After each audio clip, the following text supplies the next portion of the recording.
Hoje é um tema difícil. Eu estou um pouco nervoso de abordá-lo, mas nós vamos passar por ele e as coisas vão ficar piores antes de ficarem melhores. Para que nós possamos também, então, mergulhar e dizer algumas coisas que o livro do Apocalipse diz. Vocês sabem que nós sempre ficamos com medo de dizer as coisas que o livro do Apocalipse diz. Mas, por outro lado, eu pessoalmente estou muito grato que ele diga essas coisas. Porque eu mesmo estava aprisionado em muitos enganos. E eu sou grato a Deus por ter dito estas coisas para que nós possamos tomar decisões de romper os laços que nos prendem a essas coisas estranhas, esses ventos de doutrina, que muitas vezes nós consideramos normais porque nós não sabemos outras coisas. A simplicidade de conhecer a Jesus Cristo e a Cristo crucificado muitas vezes nos escapa. E se nós apenas soubéssemos que tipo de amigo nós temos, e quão próximo ele está, e quão fácil é estar em contato com ele, nós nos pouparíamos muitas lágrimas e muitas dificuldades. Bem, quem é a besta do abismo sem fim? E onde nós lemos acerca dela? Nós terminamos na noite passada até o fim do capítulo 9. Agora, logicamente, nós deveríamos entrar no capítulo 10. Mas eu reservarei o capítulo 10 para daqui a pouco. Porque há dois lados da história. Há um lado da apostasia enquanto ela cresce, e nós começamos isso na noite passada, e nós mostramos como a escuridão espiritual aumentou nesta terra, e como uma estrela caiu do céu e fumaça começou a sair do abismo sem fim. Isso significa que os ensinamentos satânicos estavam começando a emanar e a tomar controle da terra. Hoje à noite nós vamos prosseguir um pouquinho mais e nós vamos ver o que eventualmente é a culminação dessas coisas que saem do abismo sem fim. E isso se desenvolverá em uma besta que sairá do abismo sem fim. Agora, o que é essa besta? Bem, novamente, nós temos que perguntar à Bíblia. Assim que em Daniel, capítulo 7, uma besta é muito claramente definida como um rei ou reino. É um reino. Aqui, portanto, está uma entidade política que se manifesta. Ou, em outras palavras, o ensinamento falso se tornou tão amplo que ele infiltrou o sistema político e se tornou uma doutrina mundial. Doutrina mundial legislada em sua plenitude. Nós temos visto isto neste estágio quando ele aparece, mas crescerá a um fenômeno mundial. E a pergunta é, o que está por trás de tudo? E essa pergunta nós queremos responder hoje à noite. Apocalipse capítulo 11. Nós estamos pulando 10, porque esta é a contraparte e nós estaremos lidando com ela mais tarde.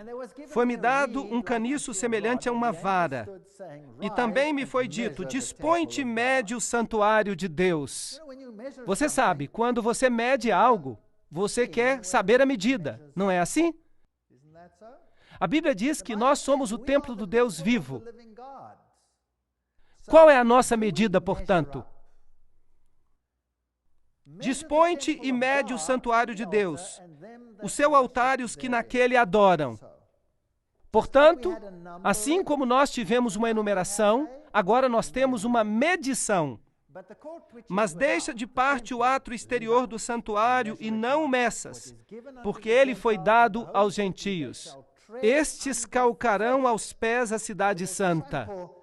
Eles pisarão na verdade de Deus e na salvação de Cristo, que é tipificada no santuário. Tudo no santuário tipifica a Cristo. A porta, o portão onde você entrou, o altar de holocausto é uma representação da cruz, o cordeiro que foi morto. Eis o Cordeiro de Deus que tira o pecado do mundo.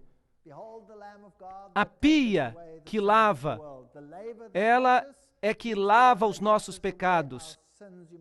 Você precisa nascer da água e do Espírito. Se você entrar no primeiro compartimento, Jesus é a luz do mundo. Jesus é o pão da presença. Jesus é o pão do céu. Ele é um incenso que nos torna aceitáveis pelo seu mérito a Deus. Se você entrar no último compartimento, ele é o legislador. Ele nos protege da condenação da lei por sua misericórdia. Uau! Tudo está ali no santuário. É uma mensagem linda. Por isso, aqui está a história da salvação em Cristo, que será pisada por certas forças gentílicas. E isso será feito por 42 meses.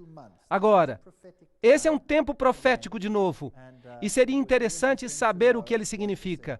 E é claro, é uma citação do livro de Daniel, capítulo 7, onde todos os atributos do anticristo são dados, incluindo o fato de que ele reina por esse período. Darei as minhas 2 testemunhas que profetizem por 1260 dias, vestidas de pano de saco.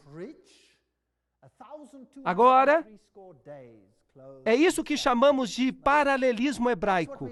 Você diz uma coisa de um jeito e você repete isso de outro jeito. Portanto, os primeiros 42 meses são seguidos por 1260 dias. E em termos proféticos, são o mesmo período. 42 meses proféticos, um mês profético tinha 30 dias. 42 vezes 30 dá 1260 dias. 1260 dias, um dia para cada ano, 1260 anos. Nós falaremos sobre isso mais tarde. É um período em que o santuário será pisado por pés e o povo de Deus também. Agora, quem são as testemunhas que se levantam para ouvir o que Deus tem a dizer? Agora, essas são as 2 oliveiras e os 2 candelabros, a luz que está diante de Deus, do Deus da terra. E se algum homem as ferir, prestem atenção nisso, se algum homem as ferir, fogo sairá de sua boca e devorará os seus inimigos. E se algum homem as ferir, ele deve dessa maneira ser morto. Não se metam com as oliveiras. Não se metam com os candeeiros. Seria interessante saber quem são eles, não seria? Bem, vamos dar uma olhada primeiro no período profético, cuja chave é o princípio ano-dia. Nós o encontramos no período do reino do chifre pequeno em Daniel, capítulo 7, que diz: eles lhe serão entregues em sua mão. Esses são os santos do Altíssimo, por um tempo, tempos e metade de tempos. Isto é, 3 anos e meio proféticos, ou 42 meses, ou 1260 dias. Nós veremos os paralelos em um momento. E calcular a duração desse período profético é grandemente simplificado se nós atentamos para esses pontos simples. Um tempo era um ano. Algumas das traduções mais recentes dirão simplesmente 3 anos e meio. Isso é, 360 dias. Você pode ver Daniel capítulo 4, verso 16 e 11, verso 13. À margem na Bíblia autorizada, na King James. O tempo ou ano profético tinha 360 dias. Um dia significa um ano, ou um tempo significa um ano na profecia bíblica. Você descobrirá isso na versão autorizada. Portanto, nós fazemos a conta e descobrimos que são 1260 dias. E você pode olhar em Números, capítulo 14, versículo 34, em Ezequiel, capítulo 4, versículo 6, onde se diz: e eu te indiquei um dia para cada ano. Portanto, estes são, de fato, 1260 anos literais. Agora, há outras regiões onde nós encontramos esses textos. Daniel usa a terminologia no capítulo 12, verso 7. Um tempo, tempos e metade de um tempo. Apocalipse 11, 2 usa 42 meses. Apocalipse 11, 3 usa 1260 dias. Apocalipse 12, 6 usa 1260 dias. Apocalipse 12, 14 usa um tempo, tempos e metade de um tempo. Apocalipse 13:5 usa 42 meses. Todos se referem ao mesmo período de tempo. Eu lhes provarei isso de novo daqui a pouco. Agora, 10 reinos de Roma, que emanaram de Roma, foram estabelecidos em 476 d.C. E em Daniel se diz que esse poder controlaria, ou teria controle sobre o povo de Deus. Se levantaria depois do estabelecimento dos 10 reinos. Em outras palavras, depois que Roma Ocidental foi dividida em 10. Bem, esse período é muito interessante, porque depois deste período, em 438 d.C., o governo papal começou de acordo com o decreto de Justiniano, que dizia que o papado seria o corretor dos hereges e que ele seria o cabeça de todas as igrejas. Aqui, então, temos um cenário de igreja e Estado. Agora, se você faz uma conta com os 1260 anos, você obtém uma data interessante, 1798. Vamos olhar esses períodos de tempo de novo. Daniel 7:25, um tempo, tempos e metade de um tempo. Daniel 12:7, um tempo, tempos e metade de um tempo. Apocalipse 11:2, 42 meses. Apocalipse 11:3, 1260 dias. Apocalipse 12:6, 1260 dias. Apocalipse 12:14, um tempo, tempos e metade de um tempo. Apocalipse 13:5, 42 meses. Você acha que Deus está sendo sério quando ele fala sobre esse período? Parece que sim. Ele quer que nós saibamos algo sobre esse período de tempo. E nós podemos descobrir da Bíblia que eles significam a mesma coisa pelo paralelismo hebraico. Por exemplo, no livro de Apocalipse, se dirá uma mulher, um deserto, 1260 dias. Em outro verso será dito, uma mulher, um deserto, 42 meses. Em outro lugar se dirá 3 anos e meio, e assim você pode ver que eles se aplicam à mesma coisa. Uma profecia muito, muito importante. Agora, em 1798, algo muito interessante aconteceu. Berthier, o general francês, marchou até Roma, sob as ordens de Napoleão, e prendeu o Papa. E declarou que era o fim do papado. Declarou que era o fim. Agora, é importante perceber que o papado era uma entidade política. E se você pega a definição de Daniel, capítulo 7, de que uma entidade política é chamada uma besta, os reinos que você viu, as 4 bestas, são 4 reinos que se levantarão na terra. Bem, então, se você acaba com o poder político, então a besta morre.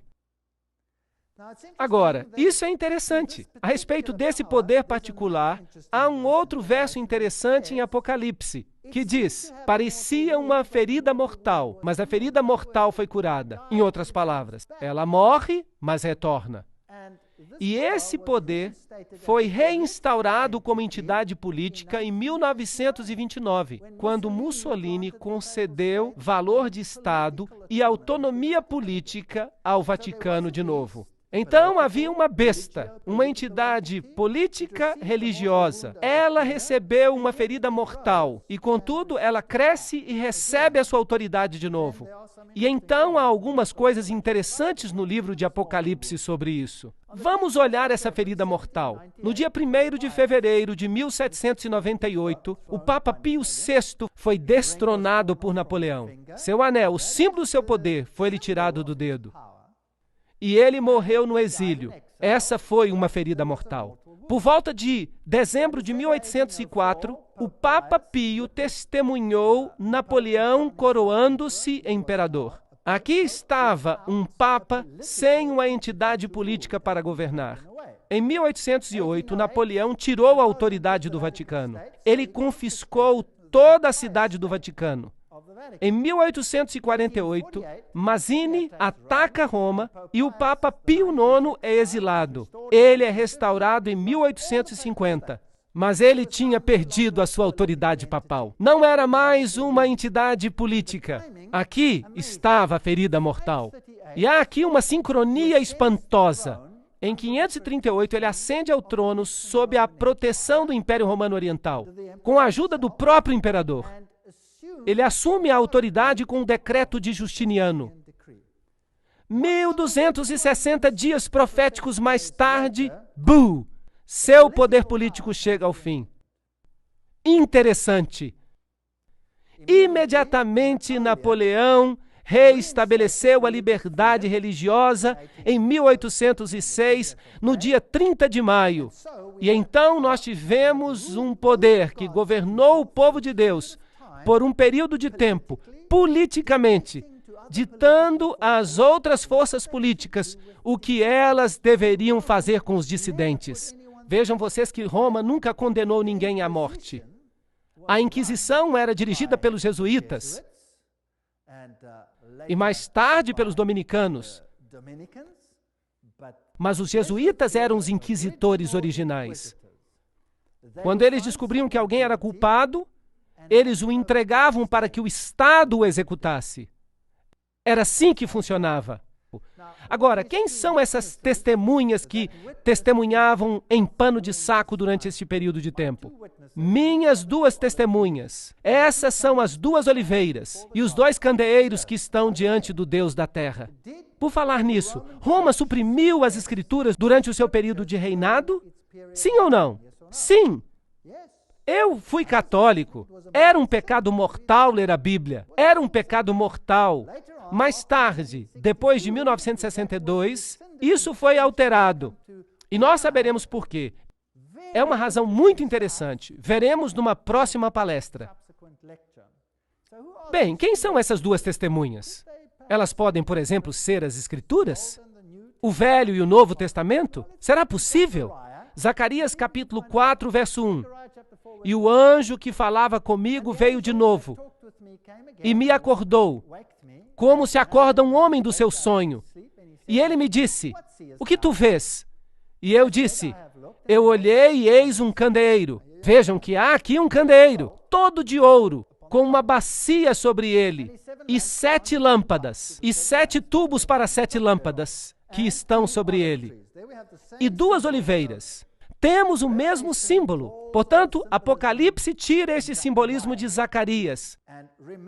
Lembrem-se que esse poder reinou por 1260 anos como uma entidade política que tinha músculos políticos e força sobre todos que considerava hereges. Assim, vamos olhar Zacarias e vamos ver se encontramos outras imagens que possam ser interessantes. Nós encontramos os candeeiros que são mencionados em Apocalipse. Nós também encontramos as 2 oliveiras que são mencionadas em Apocalipse. Uma está do lado direito da bacia e outra está do lado esquerdo dela. E o verso 4. Então eu respondi e falei ao anjo que conversava comigo, dizendo, que são estas coisas, Senhor? Bem, é isso que queremos saber. Talvez consigamos uma resposta aqui. E o anjo que falava comigo me respondeu e disse, não sabes o que são? E eu disse, não, meu Senhor. Nós também dizemos a mesma coisa, o que são? E então ele respondeu e me disse, esta é a palavra do Senhor a Zorobabel, dizendo, e então ele falou que palavras eram essas. Então, o que são as oliveiras e o candeeiro? A palavra de Deus. Então, essa palavra de Deus estava profetizando em roupa de saco, por 1260 dias. Vocês sabem quando foi que os reformadores começaram a imprimir a Bíblia? Eles começaram a usar a imprensa de Gutenberg. E quando eles começaram, esta foi destruída. E então queimaram todas as Bíblias que haviam sido impressas. E eles tentaram destruí-la por todos os meios à sua disposição, sem sucesso. Bem, mais tarde eles escreveram uma sua contraversão, que é conhecida como a Bíblia Jesuítica. Eu vou falar sobre isso mais tarde. Verso 11. Então eu respondi e disse a ele, o que são essas oliveiras do lado direito do candeeiro e do lado esquerdo dele? E eu respondi de novo e lhe disse, e o que são os ramos das 2 oliveiras que por intermédio dos tubos de ouro esvaziam o azeite de ouro escorrendo? E ele me respondeu e me disse, não sabes tu o que são? E eu disse, não, Senhor. Então ele disse, estes são os 2 ungidos, ungidos com o poder de Deus. Em outras palavras, pelo Espírito Santo. Esta palavra de Deus foi pregada ao mundo. ela se levanta pelo Senhor de toda a terra. Então, eu me virei e levantei os meus olhos e olhei. O que será que ele vai ver? Ele vai ver a resposta. Um rolo que voava. Agora, o que é um rolo que voa? É um pergaminho. É a palavra de Deus. Então, ele vê a palavra de Deus voando no ar. Isso é um símbolo do quê? Da pregação da mensagem ao mundo. Então, esta é a resposta.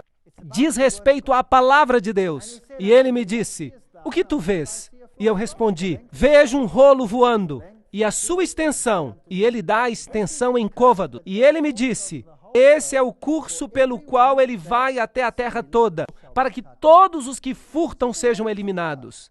Estas são as advertências de Deus. E todo o que jurar será eliminado deste lado de acordo com ela. E eu farei acontecer, diz o Senhor dos Exércitos, e ela entrará na casa do ladrão, e na casa daquele que jura falsamente pelo meu nome, e ela permanecerá no meio da sua casa, e ela consumirá a lenha que há ali, e as pedras que há ali.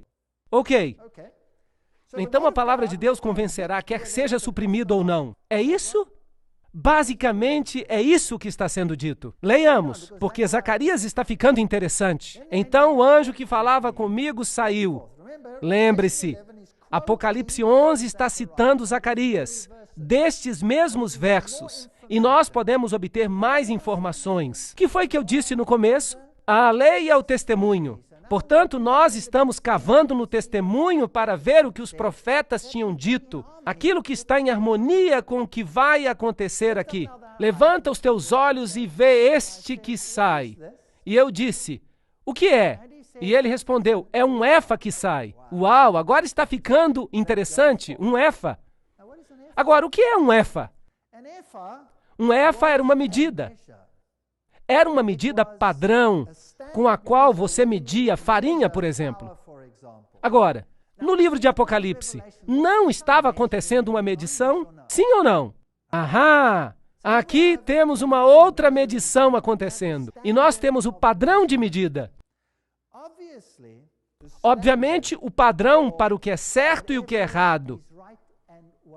Mas aqui está um interessante padrão que se estabeleceu. O que é isto? E eu respondi, é um efa que sai. E ele disse além disso, este padrão é o que você verá em toda a terra.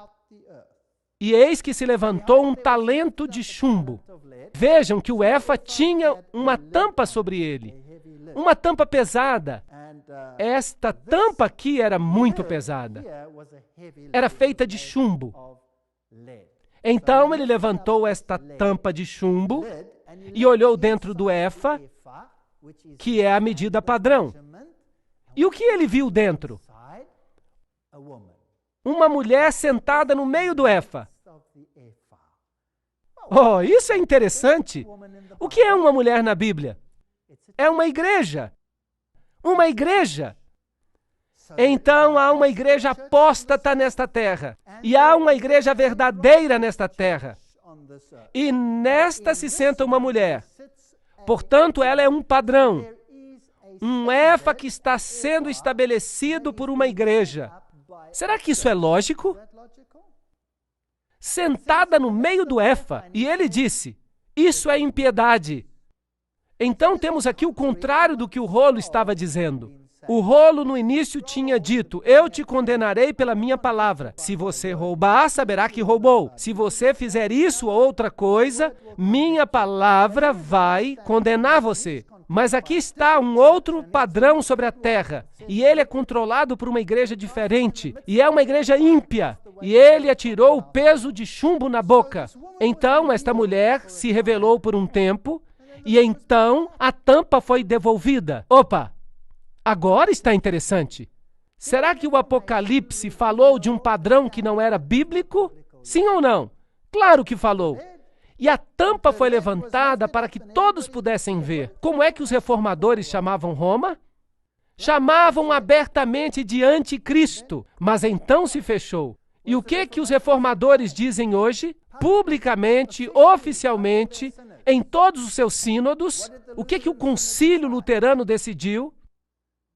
Em 1994, se não me engano, decidiram que ela não mais seria chamada de anticristo. Os calvinistas decidiram a mesma coisa. Todos eles decidiram a mesma coisa. Então, a tampa voltou para o Efa. E eu levantei os meus olhos e olhei, e eis que havia duas mulheres, e o vento estava em suas asas, pois elas tinham asas como asas de uma cegonha. E isso é má notícia. É má notícia, porque você vê, a cegonha é um pássaro imundo. E um pássaro na Bíblia, aqui é o símbolo do Espírito Santo. Portanto, há dois grupos que, pela operação de um falso espírito, estabelecerão um padrão com uma outra mulher nele, entre os céus e a terra. Então disse o anjo que falava comigo, aonde elas levam o Efa, o padrão?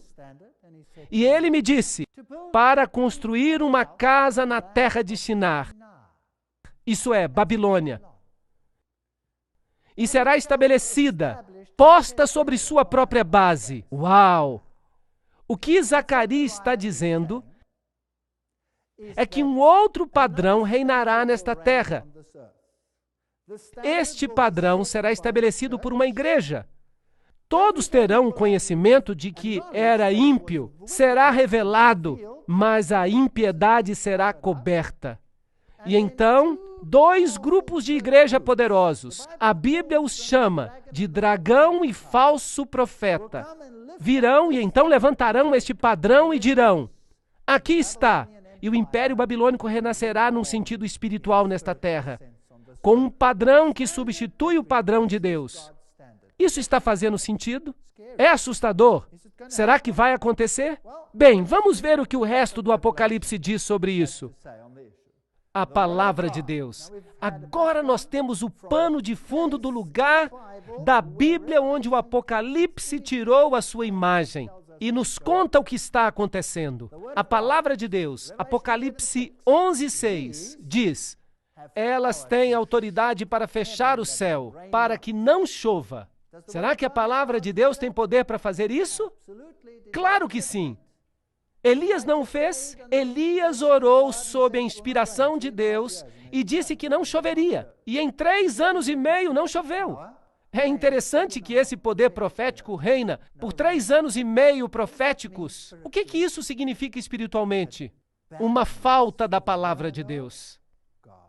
E então fizeram guerra contra a palavra de Deus, não nos dias de sua profecia. Então houve trevas espirituais. Nós já falamos sobre isso.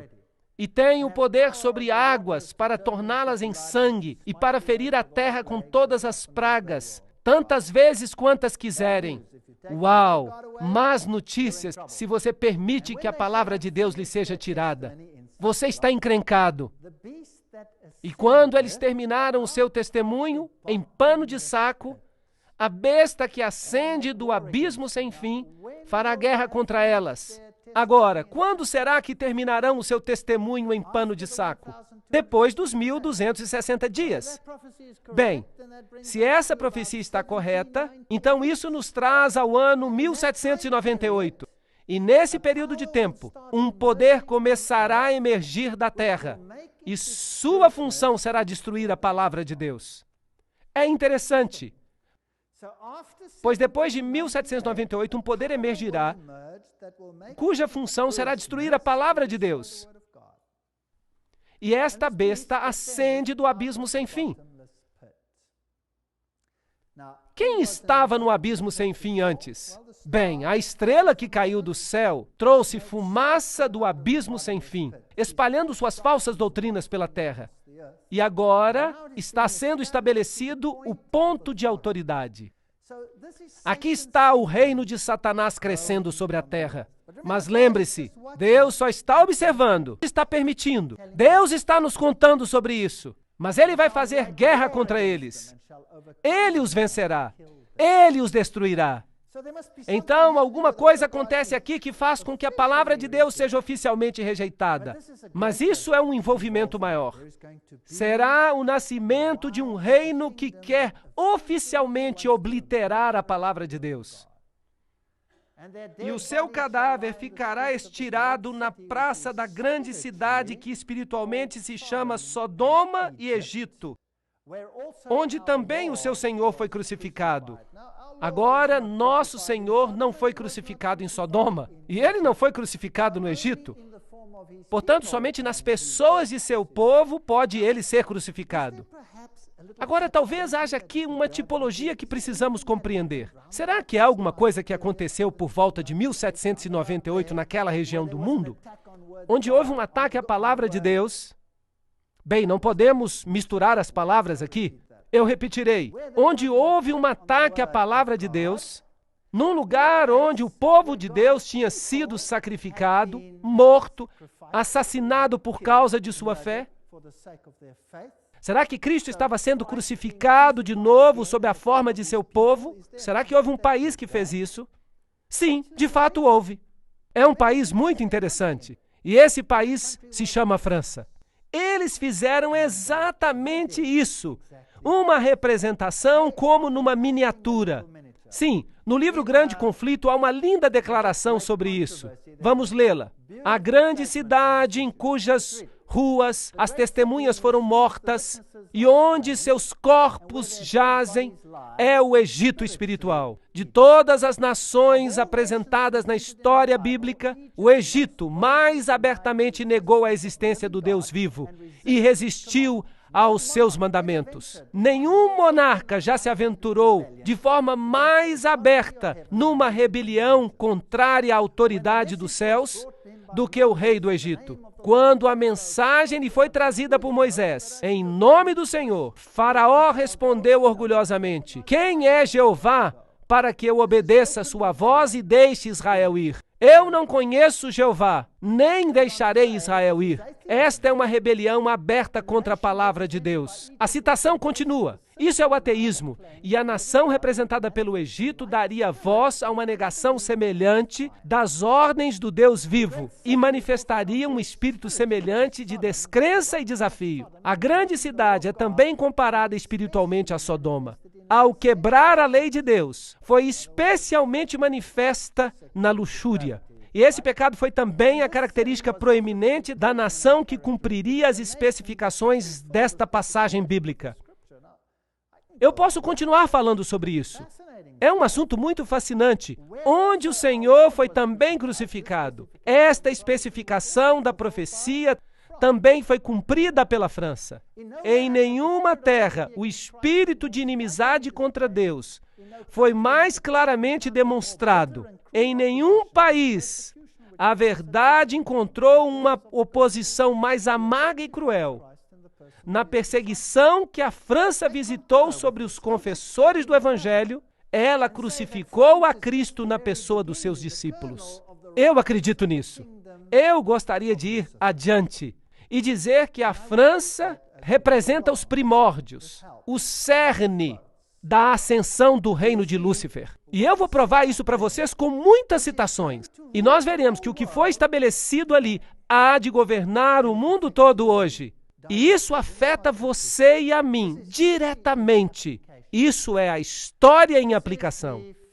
Aqui está o famoso chapéu jacobino que foi usado pelos revolucionários franceses. Eles usaram o chapéu jacobino. Agora, o que esse chapéu jacobino significa? Eu vou explicar isso numa próxima palestra. De fato, este é o chapéu de Mitra. Trata-se do mitraísmo, a adoração ao Deus Sol. Mas não se preocupem, vou explicar mais tarde. Apocalipse 11:7 diz: quando tiverem então concluído o testemunho que devem dar, a besta que surge do abismo pelejará contra elas. Anotem, o que aconteceu na França são as primícias do que vai acontecer com o mundo inteiro. Assustador. Pelejará contra elas e as vencerá e matará. Será que a França, depois da Revolução Francesa, fez guerra contra a palavra de Deus? Apocalipse 11:9 diz: então muitos dentre os povos, tribos, línguas e nações contemplam os cadáveres das duas testemunhas por 3 dias e meio. Bem, agora nós temos um outro tempo profético. 3 dias e meio seriam 3 anos e meio. E não permitem que esses cadáveres sejam sepultados. Do dia 10 de novembro de 1793 a junho de 1797, eles fizeram isso. Eles baniram a Bíblia. Oficialmente, por um decreto do governo, os que habitam sobre a terra se alegrarão por causa delas. As 2 testemunhas, o Velho e o Novo Testamento, realizarão festas e enviarão presentes uns aos outros. Será que os franceses fizeram isso?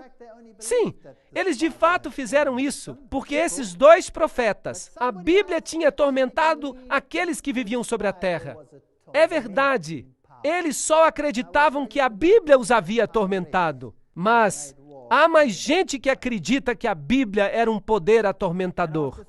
Mas depois de 3 dias e meio, um espírito de vida vindo da parte de Deus neles penetrou. E aqueles que os viram sobreveio grande medo. Destruíram a Bíblia? Não. Depois desse evento, que foi só o começo desse grande ataque à palavra de Deus, o poder veio à palavra de Deus. E Bíblias apareceram em todas as partes do mundo. Todas as grandes sociedades bíblicas começaram depois desse dia. E a Bíblia foi colocada em cada mão que a desejava no mundo inteiro. Isso enfureceu a besta do abismo sem fim, de tal modo que ela mudou a sua tática de guerra. E nós vamos lidar com essas táticas em 2 palestras chamadas A Batalha das Bíblias e Mudando a Palavra. Elas vão acontecer a seguir. Se você está chateado comigo hoje à noite, volte de qualquer forma, ok? Então a palavra de Deus se levantou e pregou com o poder daqui por diante. Mas a guerra não acabou, estava apenas começando. E as 2 testemunhas ouviram grande voz vinda do céu, dizendo-lhes: Subi para aqui. E subiram ao céu na nuvem, e os seus inimigos as contemplaram. E o inimigo, eu devo lhes dizer, odeia a palavra de Deus. Naquela hora houve grande terremoto e ruiu a 10ª parte da cidade. Isso obviamente se refere a essa cidade espiritual, Babilônia. Ela foi sacudida pela ressurreição do poder da palavra de Deus. E então Satanás redobrou seus esforços para esmagá-la de novo.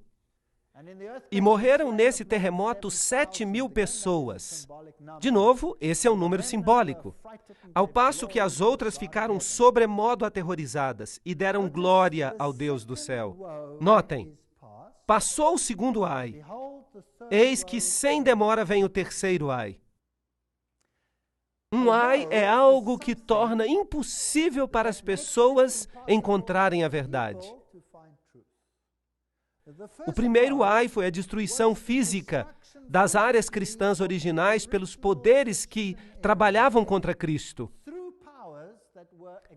Este ai é agora um escurecimento espiritual de todo o conhecimento que diz respeito a Deus, por esse poder que faz guerra contra a palavra de Deus. O que aconteceu na Revolução Francesa? Vamos ver como ela cumpriu essas profecias. Temos aqui a queda da Bastilha. E claro, com este evento, toda a estrutura política do mundo foi mudada. Antes disso, você tinha monarcas que governavam. Agora você tem democracias. Democracias apareceram por toda parte. Isso parece muito bom, mas nós vamos ver depois exatamente o que está por trás dessas coisas. Então, Luís XVI, aquele que perdeu a cabeça, literalmente, e a cabeça dele foi levantada diante de uma multidão agitada quando ele foi para a guilhotina. E a mulher dele, Maria Antonieta, será que tiveram misericórdia dela? Não. A cabeça dela foi colocada numa estaca e levantada diante da multidão agitada. Então, eles pegaram uma prostituta. Mas é isso que realmente eles fizeram. Com os seios à mostra, e eles lhe chamaram liberdade. Eles fizeram dela uma deusa. A liberdade governava. Quando a deusa foi trazida à convenção, o orador pegou-a pela mão e, voltando-se para a assembleia, disse: Mortais, deixem de tremer diante dos trovões impotentes de um Deus que seus temores criaram. Uau! Essa é uma assembleia pública. Daqui por diante, não temos nenhum Deus senão a razão. Vocês podem imaginar isso? Eu lhes ofereço essa mais nobre e pura imagem. Se vocês precisam ter ídolos, façam sacrifícios apenas para um como este. Prostrem-se diante do augusto Senado da Liberdade. Reverenciem a razão. Então, temos aqui um poder que tinha tomado o lugar da palavra de Deus e o substituído com a deusa da razão. Mas, felizmente, Jesus disse isso antes que acontecesse. E isso significa que essa deusa da razão toma o lugar de Jesus Cristo apenas na aparência. A deusa, depois de ser abraçada pelo presidente, foi levada a um carro magnífico e conduzida no meio de uma imensa multidão à Catedral de Notre Dame. Então, se tornou oficial que ela tomava o lugar de Deus. Então ela foi elevada a um sublime altar e recebeu a adoração de todos os presentes. Portanto, o governo adorava essa mulher. Foi assim que aconteceu. Ela foi levada pelas ruas, ela foi colocada num carro, ela tinha o sol como símbolo e se dizia a deusa da razão. E ela foi entronizada em Notre Dame. E aquela catedral que simbolizava o cristianismo foi invadida pelo poder legislativo. Assim, o Velho Testamento e o Novo Testamento foram queimados. E todos os livros religiosos foram queimados numa pira. E uma nova lei substituiu a lei de Deus. Será que podemos substituir a lei de Deus? Eu não creio que possamos. Aquele pergaminho que voa pelo céu, a palavra de Deus, nos convence do que é certo e do que é errado. Ela nos mede de acordo com o seu padrão, sem levar em consideração se outra instituição eleva o seu padrão. Certo ou errado? Sim. E é por isso que hoje à noite nós veremos como essa batalha continuou. Como um padrão foi colocado de lado e como a humanidade adotou um outro padrão. E que Deus nos abençoe a fazer a escolha do padrão certo.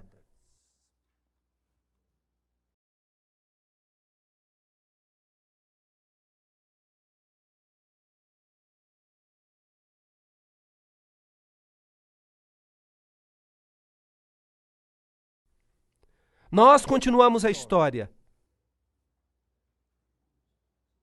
O que acontece quando você substitui o padrão de Deus pelos padrões humanos? Os padrões humanos parecem ótimos, mas obviamente eles têm seus problemas.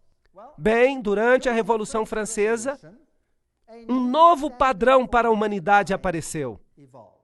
E esse padrão foi chamado de Manifesto dos Direitos Humanos. Por falar nisso, se você assiste à televisão hoje, o que você ouve? Lei de Deus? Lei de Deus? Lei de Deus? Ou você escuta direitos humanos, direitos humanos, direitos humanos? O que você escuta? Você escuta direitos humanos. Agora, não é fascinante que a França tenha publicado seu primeiro manifesto dos direitos humanos dessa forma? Isso não é fascinante? São 2 tábuas de pedra. O que isso representa? A lei de Deus. Aqui estava o homem inaugurando uma nova lei. Isso é uma coisa muito fascinante. Há muito simbolismo nisso. É um assunto grandioso demais para caber dentro desses slides. Eu vou usar uma outra conferência e vou lhes dar todos os detalhes e vou mostrar o simbolismo por trás disso. Eu só estou mencionando apenas um. Vejam aqui, um feixe de varas. Aquele ali, uma serpente com a cauda na boca. Aquele outro ali, o olho que observa em um triângulo. Isso é fascinante.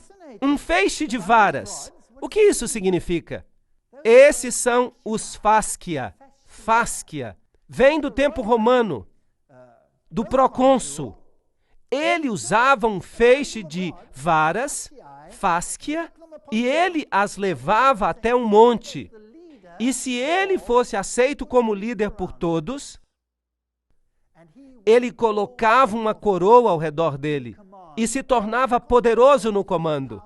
Todo o poder residia em um único homem. É por isso que é chamado fascismo. Fascia, fascismo, e você pensa em Adolf Hitler. Fascismo, e você pensa em Mussolini. Todo o poder em um homem. Ele era chamado de Führer. Não é certo? Ok, esse é o sistema de controle. Agora, direitos humanos. O que isso tem que ver com fascismo? Isso não é interessante?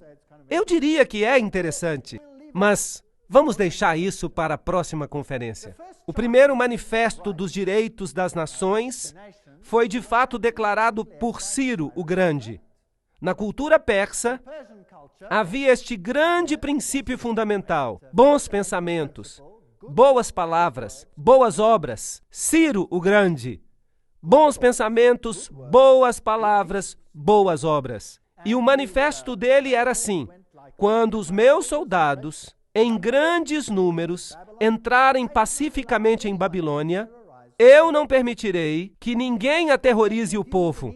Eu manterei diante dos meus olhos as necessidades do povo e seus santuários e promoverei seu bem-estar. Libertarei todos os escravos. Não é interessante que Napoleão libertou todos os escravos e terminou a supressão religiosa e todas essas coisas? Eu colocarei fim ao seu infortúnio e escravidão. Esse era um bom manifesto. E nós lemos no Grande Conflito, séculos depois de o sangue dos santos ter sido derramado, ela está falando dos valdenses, dos albigenses, ela está falando dos protestantes que foram mortos. E muitos deles morreram por causa da França. Aqui está a Inquisição e as ferramentas da Inquisição. A machadinha que cortava a cabeça. Instrumentos de tortura horrível. E eles eram principalmente torturados por causa da heresia. Agora, qual é a definição de heresia? Vamos olhar o artigo heresia na página 440. Vem do grego hairesis, escolha, decidir-se por si mesmo, a sua crença e prática. Isso é heresia. Então, decidir por si mesmo foi, nesse período de 1260 anos, um ato de heresia, um pecado passível de morte. Isso é muito triste, não é? Então, tirando do homem a sua consciência, colocando em seu lugar um poder, então vamos ter algumas coisas muito interessantes acontecendo. Aqui estão alguns dos instrumentos que eles usavam. Estes, por exemplo, línguas que abriam, e você coloca brasas vivas nelas. E então você mortificava a pessoa que você estava interrogando com essas brasas. Aqui estão presilhas para o tornozelo. Percebam os pontilhões nelas. E quando elas eram apertadas, eles entravam no osso. Vejam que essas pessoas faziam seu trabalho com seriedade. Esse instrumento particular foi usado pelo general Franco em 1970. É um instrumento horrível. Aqui está. Eles o punham ao redor do pescoço. E então eles começavam a apertar. E apertar. Não era nada agradável. Usavam, é claro, até parafusos no polegar. Esse instrumento daqui era horrível. Eles levantavam você com as mãos amarradas por trás das costas, até que ficasse dependurado de cabeça para baixo no ar. E então amarravam essa pedra imensa aos seus pés e a empurravam de uma prateleira. E ela caía e arrancava os seus braços dos ombros. Essas são as coisas horríveis que eles faziam na Inquisição. Eu sei, a gente não precisa falar dessas coisas, mas a crueldade desse sistema precisa ser conhecida. Apocalipse 12:11. Eles, pois, o venceram por causa do sangue do Cordeiro e por causa da palavra do testemunho que deram. Não amaram a própria vida. Isso só lhes dá uma ideia do que esses pobres cristãos tiveram que sofrer pela palavra de Deus, só porque eles tinham decidido crer nela. É algo horrível, não é? É muito feio. E aqui estão algumas das representações da Inquisição, em que as pessoas morriam aos milhares, às centenas, aos milhares, aos milhões. por causa de Hairesis, a sua decisão. Aqui está o monumento francês huguenote na África do Sul. Muitos dos huguenotes da França fugiram e eles erigiram este monumento. Este representa a Trindade. Aqui está uma mulher em pé na terra, representando a noiva de Deus. Ali ela senta na terra. Ela desceu à África desde a Europa. E em sua mão ela tem a Bíblia. E na outra mão uma corrente. Ela quebrou a corrente que aprendia a Roma e fugiu para as terras distantes, para a África. Mas agora, de novo, ela está sendo perseguida ali. Mas essa é uma história diferente. Então ela fugiu para a América e para as terras distantes, a fim de escapar da perseguição dos 1260 dias. O grande conflito afirma: o mais negro crime dos catálogos de crimes, a mais horrível entre as obras terríveis de todos os séculos, foi o massacre de São Bartolomeu. Uau! O rei da França, influenciado pelos sacerdotes e prelados romanos, sancionou o decreto fatal. Um sino foi colocado.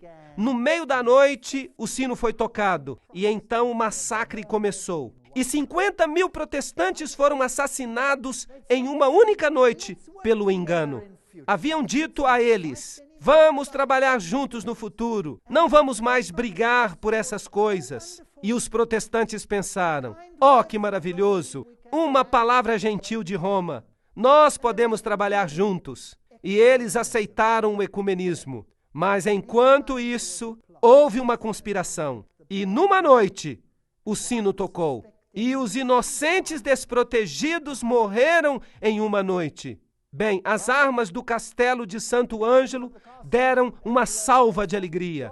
Em Roma, os sinos tocavam sem parar. O Papa Gregório, com seus cardeais e sacerdotes, dirigiu uma magnífica procissão até a igreja de São Luís, onde o cardeal de Lorraine cantou o Te Deum. Eles estavam tão felizes porque numa noite eles tinham massacrado os huguenotes franceses. O Papa mandou fazer uma medalha. Aqui, uma medalha com seu nome de um lado e do outro lado as palavras Hugonotorum Strages, que significa massacre dos huguenotes. Eles se alegraram. Não foi algo terrível que aconteceu? Deuteronômio 11:16. Guardai-vos, não suceda que o vosso coração se engane, e vos desvieis e sirvais a outros deuses, e vos prostreis perante eles.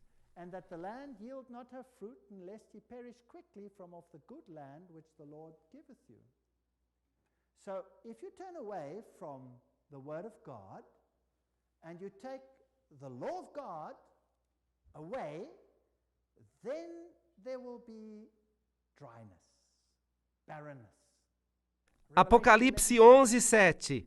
Quando tiverem então concluído o testemunho, a palavra de Deus, a besta que surge do abismo pelejará contra elas e as vencerá e matará. Agora, isso aqui, como eu já disse antes, era um chapéu jacobino. Agora, o que era um chapéu jacobino? Quem controlava os jacobinos? Ora, o fundador dos jacobinos era um homem de nome Adam Weishaupt. Agora, quem era Adam Weishaupt? Ele era um professor jesuíta de direito canônico. Isso não é interessante? Então, a pessoa que realmente organizou a Revolução Francesa era um jesuíta. E ele era o pai do jacobismo. Ele foi também o fundador dos Illuminati. Então, um jesuíta fundou os Illuminati e um jesuíta dirigiu o jacobinismo, que foi responsável pela Revolução Francesa. Aqui está a Universidade Ingolstadt, onde ele era professor. É interessante que depois da Revolução Francesa, o papado tinha recebido uma ferida mortal e se tornou insignificante aos olhos dos homens. Mas em 1929, o menor estado do mundo foi mais uma vez estabelecido. Então, algo que tinha recebido uma ferida, agora se levantou de novo. Portanto, em 1929, Gaspari assinou o Tratado do Laterano e os Estados do Vaticano voltaram à existência. E o jornal San Francisco Chronicle disse: Mussolini e Gaspari assinaram um pacto histórico em Roma. A disputa romana naquela noite se tornou uma coisa do passado. E o Vaticano fez paz com a Itália. As assinaturas naquele documento memorável pretendiam sarar a ferida. É como se eles estivessem citando as Escrituras. Extrema cordialidade foi demonstrada de ambos os lados. É uma história fascinante. Esse poder parecia ter recebido uma ferida mortal. E agora ele se erguia de novo. Mas vejam, ele só parecia ter recebido uma ferida mortal. O engano é algo que é inexplicável às vezes. Agora deixe-me mostrar alguns dos papas posteriores. Aqui está Antônio Sayer. Ele foi o primeiro grande mestre da maçonaria em London Lodge, fundada em 1717. Vejam que este é o período de tempo precursor que leva ao tempo da Revolução Francesa. E esses maçons se erguem assim, com as mãos no estômago e com o dedo apontando para cima. Esta é a figura do Papa Pio XII. Ele imprimiu um selo. E este é um retrato do Papa Pio XII. Ele é quadrado e tem um simbolismo maçom nele. E ele aparece em pé do mesmo jeito. É interessante que o Vaticano proibiu a maçonaria, mas também é interessante que se você não quer ser culpado por alguma coisa, tudo que você tem que fazer é proibi-lo e praticá-lo em segredo. Mas lá no Vaticano, a maçonaria proliferou e todo cardeal se tornou membro. É interessante, mesmo quando ela havia sido proibida.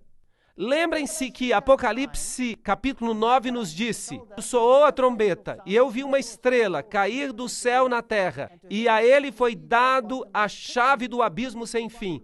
E ele abriu o abismo sem fim, e se levantou a fumaça do abismo, e a fumaça de uma grande fornalha, e o sol e o ar foram escurecidos por causa da fumaça do abismo. Então, a luz de Jesus foi escurecida por causa da fumaça. Foi assim que começou. Em Apocalipse 12:3, nós temos outra besta. E apareceu um novo portento no céu. E eis um grande dragão vermelho, que tinha 7 cabeças e 10 chifres, e 7 coroas sobre as cabeças. Portanto, em Apocalipse capítulo 9, nós temos essa fumaça saindo. Em Apocalipse capítulo 11, essa besta sai do mesmo abismo sem fim. É ela que faz crescer essas trevas sobre o reino estabelecido. Ela começa a crescer. Os outros poderes de Apocalipse são este dragão com as 7 cabeças, com uma coroa sobre a cabeça. E Apocalipse nos diz quem é. É Satanás que representa todos os reinos da terra, aparentemente. E Apocalipse 12:9 nos diz que foi ele que foi lançado fora. Ele é o diabo, e ele engana o mundo inteiro. Ele faz guerra com a mulher de branco, que é a outra igreja boa na terra que representa a palavra de Deus. Há outras bestas no livro de Apocalipse. Há o leão com 2 asas, que é uma imagem do livro de Daniel. Em Apocalipse 13, nós temos a besta com a boca de leão. Então, há uma besta que se parece leopardo em Apocalipse 13. Seus atributos são também descritos. Há um urso em Daniel 7. Esses atributos são também encontrados em Apocalipse 13. E então há uma besta terrível. É impossível saber exatamente qual é a sua forma, mas há aqui a imaginação de um artista. Ela tem chifres, que você também encontra em Apocalipse 13. Então essas bestas são todas muito interessantes. E todas são representadas como se saíssem do mar, ok? Então, em Apocalipse 13, todos os atributos de Daniel 7 se encontram nesta besta conglomerada que se levanta do mar. Apocalipse 13 também tem uma besta que sai da terra. E ela se parece, talvez, como esta. Eu não sei como ela se parecia. E em Apocalipse capítulo 17, você tem outra besta com uma mulher montada nela.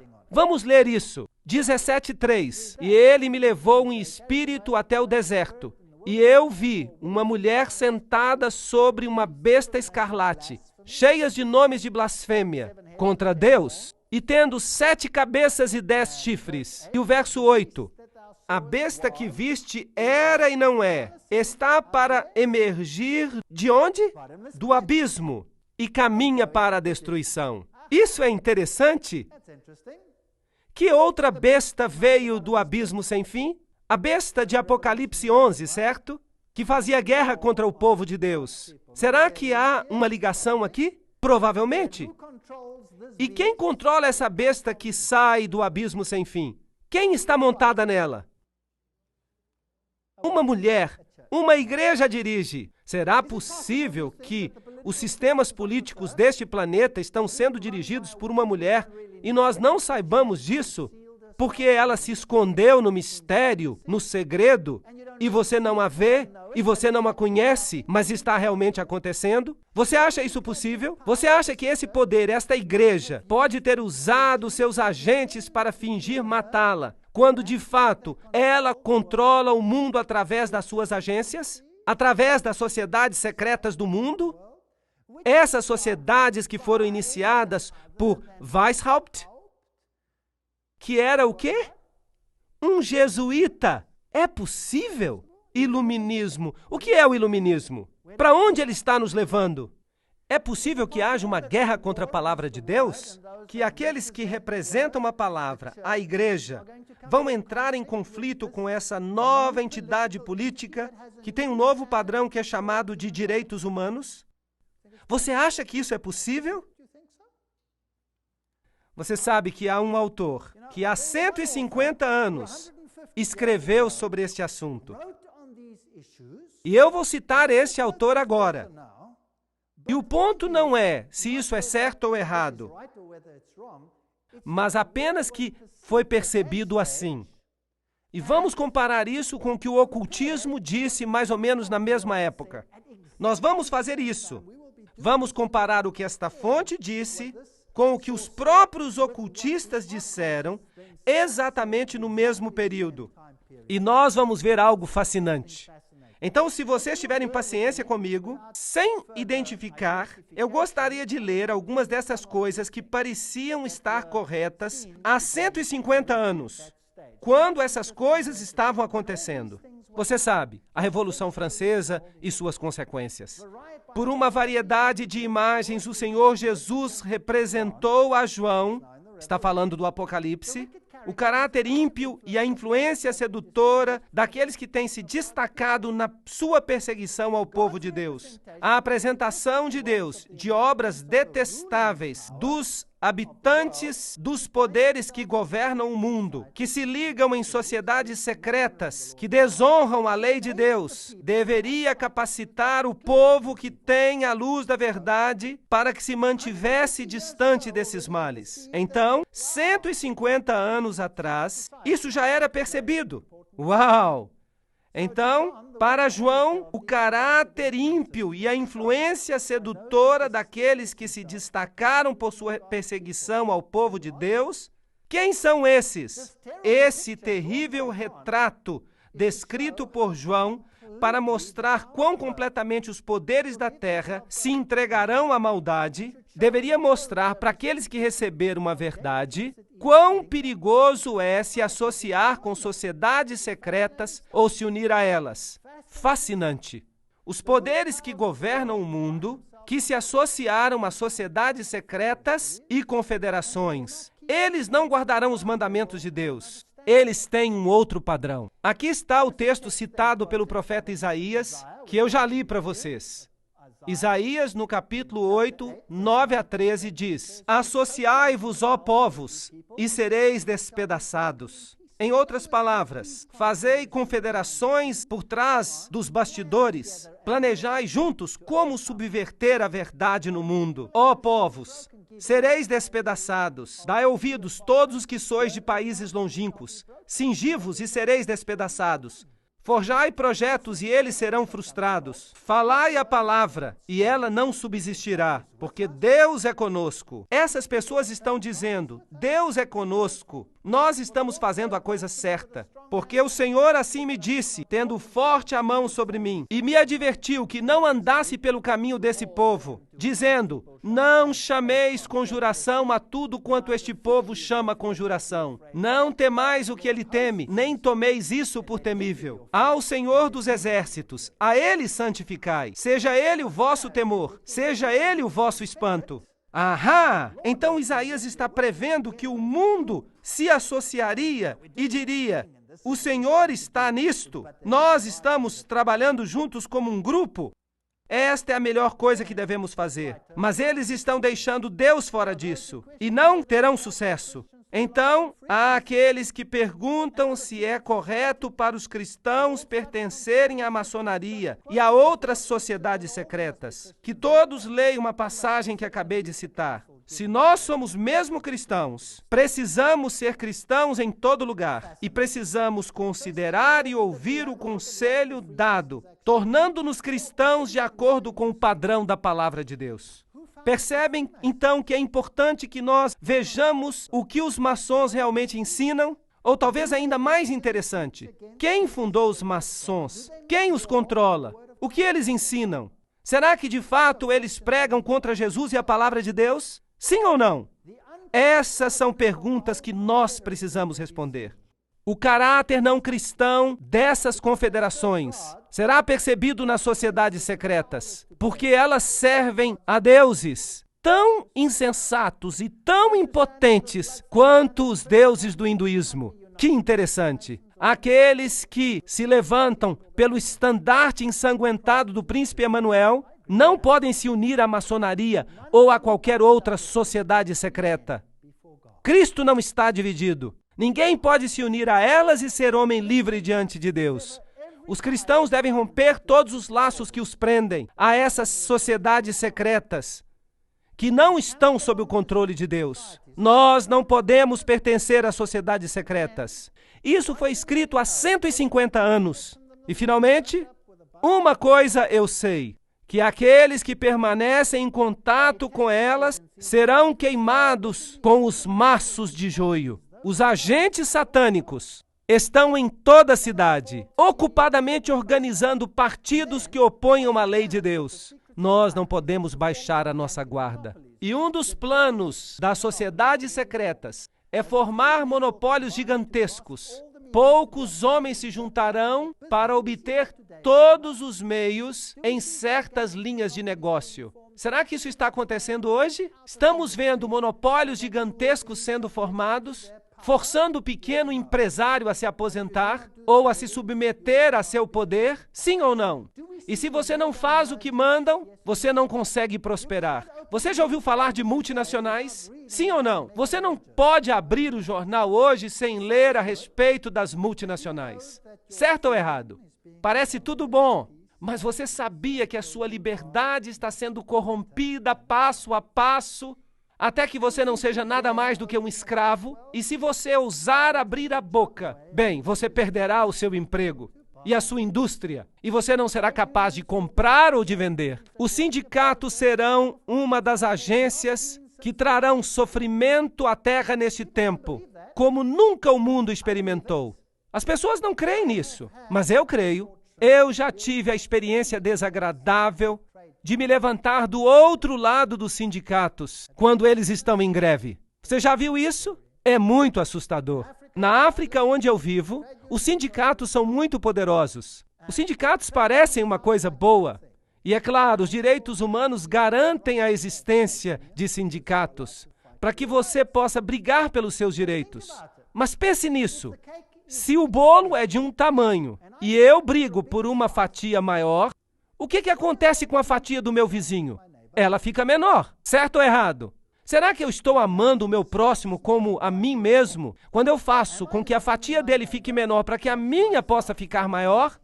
Sim ou não? Eu acho que não. E se chegar o ponto quando você quiser dividir a fatia? Bem, você só pode ficar com a sua fatia. Eu já estive do outro lado disso. Eu já tive as minhas costelas fraturadas por membros dos sindicatos. Eles estavam usando as universidades para atingir o governo. Eles declararam um boicote às aulas da universidade. E os alunos estavam ficando sem educação. Isso significava que os alunos pagavam todo o semestre e perdiam tudo. Então a universidade decretou que as aulas continuassem. Eu era professor e eu disse, as aulas vão continuar. E então, os sindicatos invadiram a minha sala. E eu fiquei em pé na porta e disse, lamento, mas vocês não podem entrar aqui. Sou eu que dou permissão para que os alunos entrem aqui. Eu sou responsável, não eles. E eles começaram a me bater. E eles quebraram as minhas costelas. E a polícia estava por toda parte. Será que alguém levantou um dedo? Não. Eu tenho prova disso. Eu saí na primeira página de todos os jornais do país. E nada aconteceu. Os alunos não conseguiram sucesso. E eles saíram. Felizmente, por alguma razão, eles saíram. Talvez haja poder no poder da oração. Eles foram para outro lugar e quebraram tudo. Bateram até nos alunos. Bateram neles horrivelmente. Meus alunos escaparam aquele dia pela graça de Deus. Eu estava ali num prédio onde os membros do sindicato negociavam. E os negociadores não queriam lhes conceder o que queriam. E então eles começaram a bater em ritmo contra o prédio, como somente os africanos sabem fazer. Era um prédio de vidro e ele explodiu. Ele caiu com uma chuva de vidro. Uma coisa horrível. A destruição que você vê. Um dos agentes a causar o tempo de angústia. Os sindicatos não são de Deus. Aqueles que se unem às sociedades secretas, fiquem longe delas. Isso foi escrito há muitos anos. Apocalipse 11:15. O sétimo anjo tocou a trombeta, e houve no céu grandes vozes dizendo, o reino do mundo se tornou de nosso Senhor e do seu Cristo, e ele reinará pelos séculos dos séculos.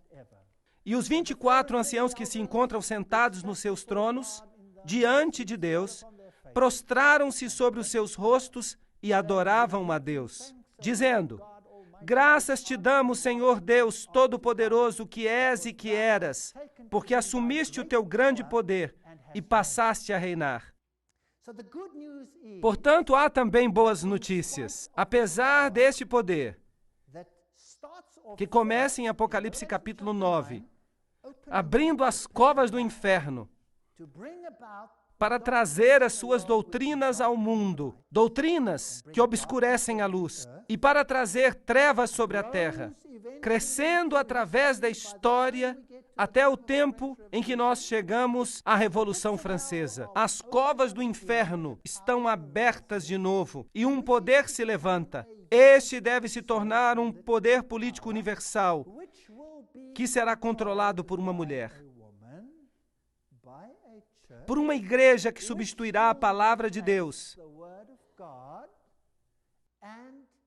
e usará o seu próprio padrão para substituí-la. O seu próprio efa. Isso faz sentido? Parece bom no papel, mas de fato viola todo o princípio da palavra de Deus. Todo o princípio dos 10 mandamentos é violado. E é difícil ver, porque parece tão bom. Mas quando continuarmos com as palestras, perceberemos que esse é de fato o caso. Se você pegar o primeiro mandamento que diz, eu sou o Senhor teu Deus, não terás outros deuses diante de mim. Há países que se dispõem a honrar isso ou qualquer outra coisa, desde que tenham uma paz universal para todos, desde que concordem. De fato, isso parece equivalente a dizer, terás todos os outros deuses diante de mim. Concordam comigo? Você terá que tolerar a idolatria, ou, do contrário, estará em dificuldades.